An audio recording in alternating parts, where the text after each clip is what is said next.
তুলসী দেবী, তুলসী দেবীর বাড়িটা দেখেন, খুবই সুন্দর একটি বাড়ি, খুবই সুন্দর একটি বাড়ি।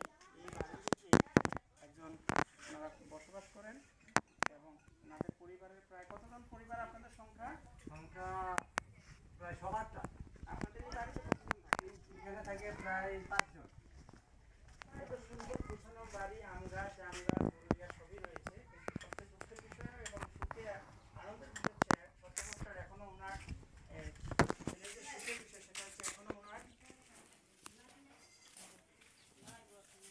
এখনো ওনার মা ওনার সাথে জীবিত অবস্থায় রয়েছেন এবং উনি সুস্থ আছেন, ভালো আছেন এবং ওনাকে দেখে আসা আমরা খুবই খুশি হয়েছি যে পরিবারের সাথে ভালো আছেন।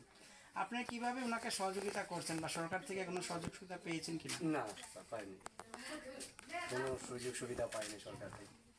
তারপরে আমরা তো ওই গরিব মানুষ কাজ করি, চা বাগানে টুকটাক বেকার লোক, পারমেন্ট কাজ নেয়, সপ্তাহে মনে 3 দিন করে 4 দিন নেয়, এরকম করে আমরা চলছি। বয়স্ক ভাতা?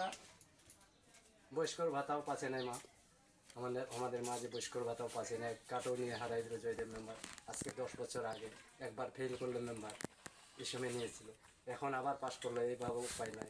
আমরা গেলাম ইউনিয়ন অফিস পর্যন্ত, আমাদেরকে ডাক হইলো কার্ড পাবে বলে, কেউ কার্ড পাইলাম না। সুপ্রিয় দর্শক, উনি হচ্ছে শতবর্ষের প্রবীণ নারী, ওনার জন্য আমরা দোয়া করতে পারি। চেহারার যে ভাঁজ রয়েছে প্রতিটা অঙ্গেই বোঝা যাচ্ছে আপনার শতবর্ষ হবে। উনি নাতির ঘরের পুঁতি পেয়েছেন, নাতির ঘরের পুঁতি পেয়েছেন।